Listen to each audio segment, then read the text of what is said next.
It's so sad, isn't it? Poor people can't even take a day off work.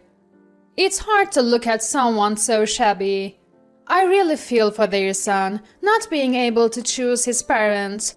Poor people should just stick together. Please, don't come near me. I arrived at my son's sports event in my work clothes. Then, one of the mom friends made a harsh comment towards me. I could feel everyone's eyes on me. Little did they know who I really was. My name is Cindy. I'm 35 years old. I live with my husband and son. Recently, we went through a big change.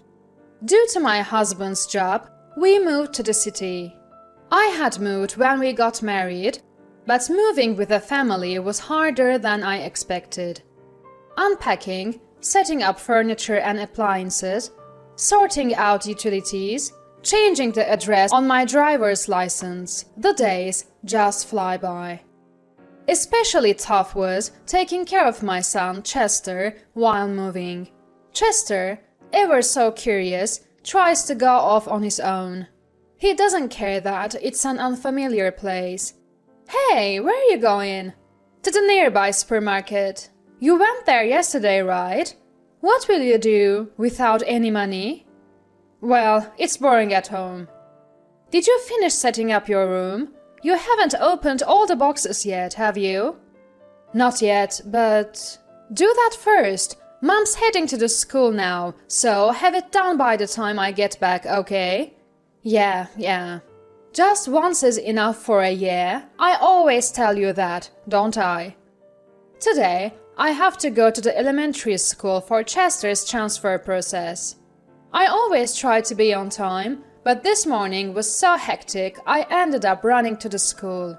As I neared the school gate, I caught my breath before entering. Walking into the staff room, more than half of the desks were empty, probably because of classes. It's been a while since I've in a staff room. Brings back memories of my school days. Feeling a bit nervous, I checked the seating chart for Chester's teacher. That's when a woman approached me. Can I help you with something? I'm looking for my son's teacher's desk. Oh, it's that one in the corner. Thank you. As I was about to head over, the woman continued. Excuse me, you're new here, right? Looking for a teacher. Do you have a child at this school? Yes, I'm Cindy. We recently moved nearby. I'm here for my son Chester's enrollment. He'll be in 4th grade. Oh, is that so? I'm Sissy. My son is also 4th grade. Maybe they'll be in the same class. Nice to meet you. Nice to meet you too. Though we exchanged greetings, I couldn't help but notice Sissy's expression. Was it my imagination? She seemed to scrutinize me from head to toe as if scoring me. Was there something on my clothes? Or a stray gray hair, perhaps? Then Sissy spoke up. By the way, did you buy that outfit at a dollar store? This? No, it's not from there. Wearing that to school, it's pitiful for your son, Chester, isn't it? He would want his mom to always look nice. I see. This was the first time someone had been so harsh with me. It was a big blow, especially since I was already exhausted. Looking closely, I noticed Sissy was dressed in high-end brands. Unfazed, she continued. There's a bathroom down the hall. Why don't you look at yourself in the mirror? You'll understand what I mean. With that, she left the staff room. I sighed with relief. Then, Chester's teacher approached me. You're Cindy, right? Yes. I'm your son's teacher. Looking forward to working with you. The teacher seemed calm and kind. Sissy you were just talking to, she's quite a character, isn't she? Unable to affirm or deny, I just laughed it off. She's the PTA president, known around here as the leader of the mom group. Is that so? Yes, she often comes to school without much reason. Seems like she's just showing off her branded clothes and bags. The teacher's troubled expression was memorable. Being a school teacher must be tough. Not only do they have to take care of students, but also handle parents. Anyway, I need to be careful around Sissy from now on, I thought to myself. The paperwork went smoothly, and I headed home. The next day, I rode my bike to the nearby supermarket. Eggs were on the sale today. As I parked my bike, I unfortunately spotted Sissy getting out of a taxi. I quickly looked away, but it was too late. Sissy briskly approached me. "Oh, isn't that Cindy?" "Hello, thank you for yesterday." She was dressed head to toe in brand names again today. Without intending, I wore the same outfit as yesterday. I thought it wouldn't matter since I was just going to the supermarket and didn't know many people yet.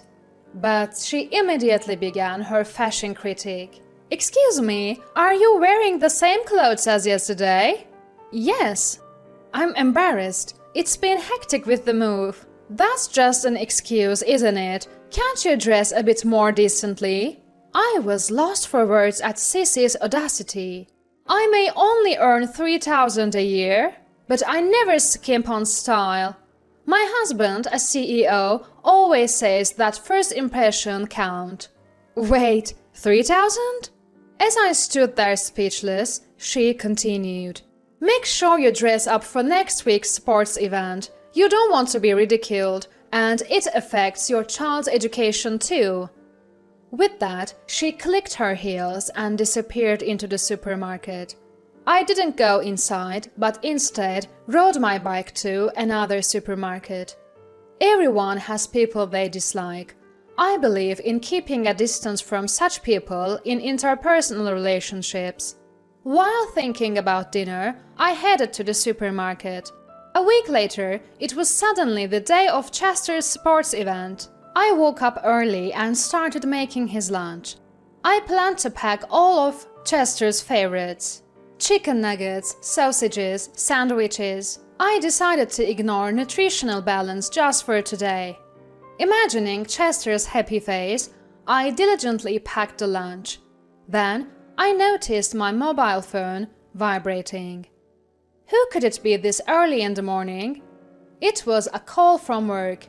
I had a bad feeling. I answered immediately. My hunch was right. There was a problem at work, and it seemed too much for my subordinates to handle alone. I quickly got ready and left for work. Thanks to my subordinates' prompt contact, we were able to solve the problem quickly. But the sports event had already started. They were probably doing free throws in basketball by now. I rushed home, packed the lunch, and headed to the school. I didn't change my clothes. Rather than wasting time on that, I wanted to watch Chester do his best, even if it was just for a second longer. I arrived at the field, out of breath. The sports event was in full swing. As I was moved by the children's performance, a familiar voice called my name. "Cindy!" I turned around to see the last person I wanted to meet, Sissy. "Hello." Sissy looked at me, frowning.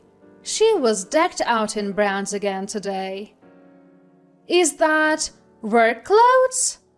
"Yes, there was a problem at work this morning, so I had to go in.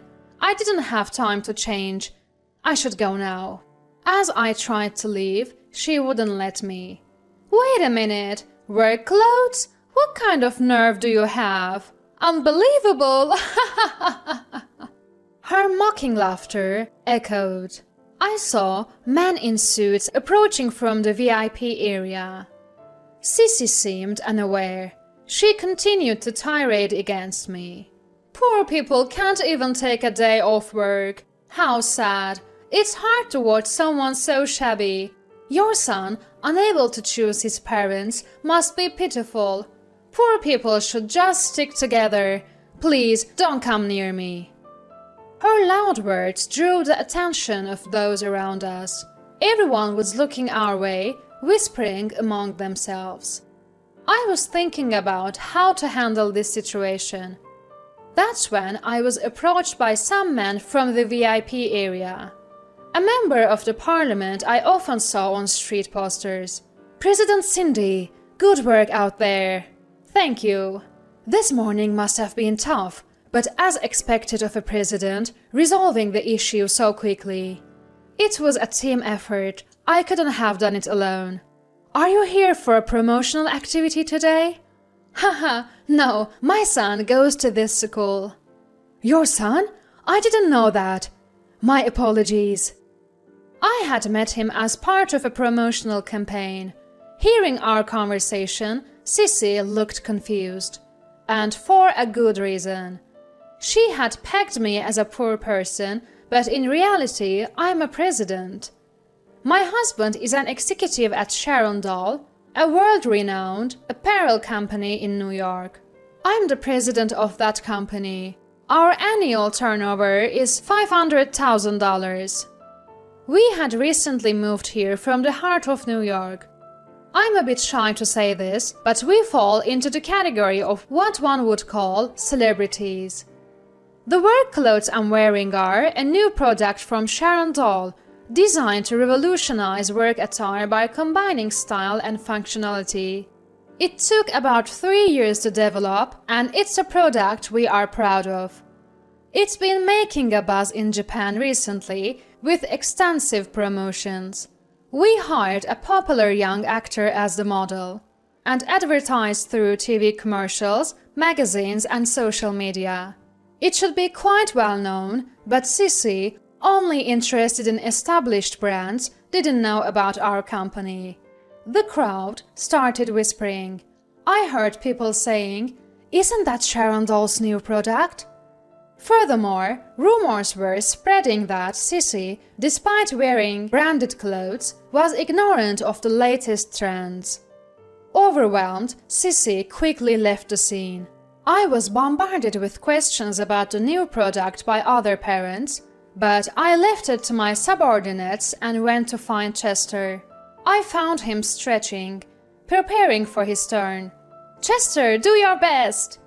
I shouted, making sure my voice wasn't drowned out by the surrounding noise. Quickly, Chester noticed and waved back. I managed to see his goal kick. He looked so pleased with himself. Watching him, my heart swelled with pride. Kids grow up so fast. That's why every moment is precious.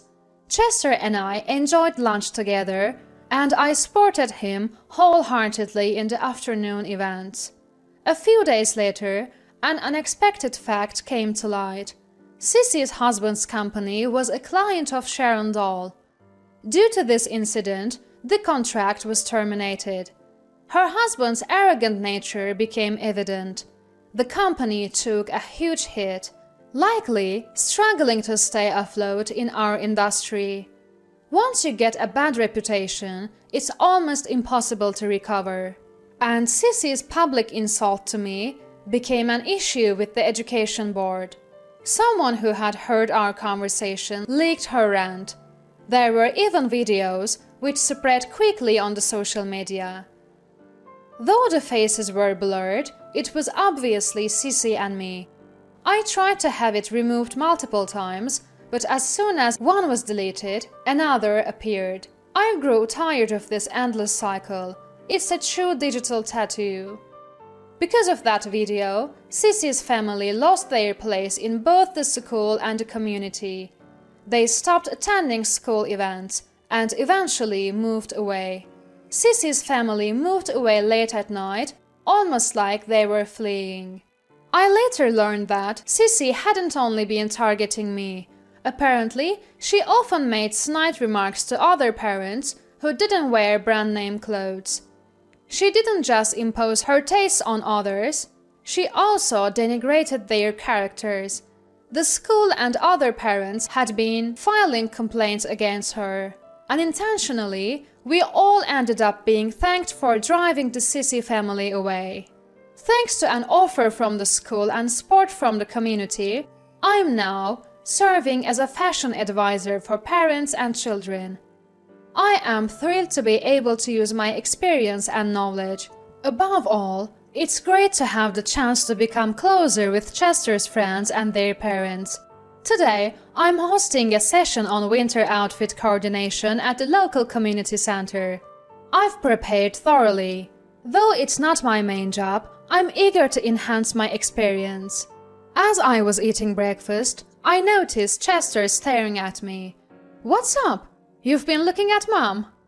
"Mom, you've been really cool lately." "Really? What brought this on?"